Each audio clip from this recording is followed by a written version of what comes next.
नमस्कार, मी रेणुका. या बुलेटिनमध्ये तुम्हा सगळ्यांचं स्वागत. न्यूज 18 लोकमतच्या वृत्तमालिकेकडे आपण वळणार आहोत, पण बुलेटिनच्या सुरुवातीला नाशिकमधून आलेली आत्ताच्या क्षणाची अत्यंत महत्त्वाची बातमी. आर्टलरी सेंटरमध्ये हेरगिरी करणारा संशयित आयएसआयच्या संपर्कात असल्याची माहिती आता समोर आली आहे. संशयिताच्या कॉल रेकॉर्डमधून ही धक्कादायक माहिती आता उघड झाल्याचं कळतंय.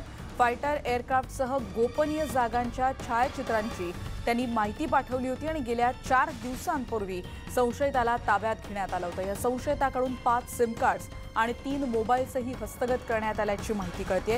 हा संशयित आरोपी आता मुंबई एटीएसच्या ताब्यात आहे. त्यामुळे आत्ताच्या क्षणाची एक महत्त्वाची बातमी आणि ती आली आहे नाशिकमधून.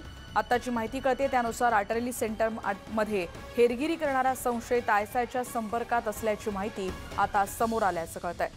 अधिक माहिती घेणार आहोत. प्रशांत बाग आमचे प्रतिनिधी आता आपल्या सोबत आहेत. प्रशांत, अत्यंत गंभीर स्वरूपाची बातमी आहे, विस्तारानं सांगाल?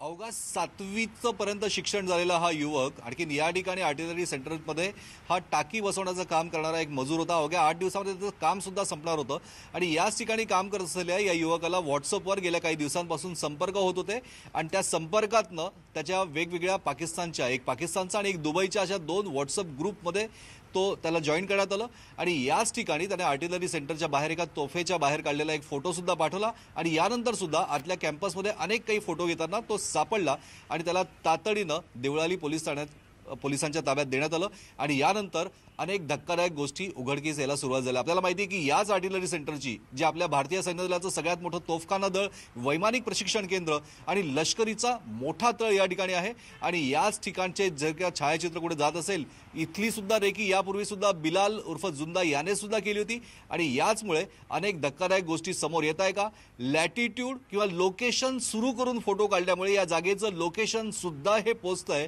आणि हेच खरं तर धक्कादायक आहे. मिलिटरी इंटेलिजन्स, एटीएस, स्थानिक पोलीस या सगळ्यांच्या माध्यमातून याचा अनेक तपास करण्यात आला. याला आता ताब्यात घेण्यात आलं एटीएसनं. अजून कोणती माहिती धक्कादायक समोर येते का याची खात्री केली जाते. मिलिटरी इंटेलिजन्सने खरं तर या प्रकरणामध्ये मोठा वेग पकडलेला आहे की या जागेची माहिती ही नेमकी देशविघातक कृत्य करणाऱ्या काही लोकांपर्यंत, काही व्हॉट्सअप ग्रुपपर्यंत पोहोचली आहे का, यामागचा याचा उद्देश काय, याला या माध्यमातून काय मिळत होतं, त्याचे बँकेचे खाते, अकाउंट, त्याचा इतिहास, वेगवेगळ्या राज्यात त्याने केलेलं कामं, या सगळ्यांची माहिती गोळा करण्यात आली आहे. अनेक धक्कादायक खुलासे येत्या दिवसामध्ये समोर येऊ शकतात अशी ही माहिती समजते. निश्चितच धन्यवाद प्रशांत या सगळ्या सविस्तर माहितीबद्दल. गेल्या 4 दिवसांपासून पूर्वी या संशयिताला ताब्यात घेण्यात आलं होतं आणि आता जी महत्त्वाची माहिती मिळते त्यानुसार या संशयिताकडून 5 सिम कार्ड्स आणि 3 मोबाईल हस्तगत करण्यात आलेत. हा संशयित आरोपी आता मुंबई एटीएसच्या ताब्यात आहे.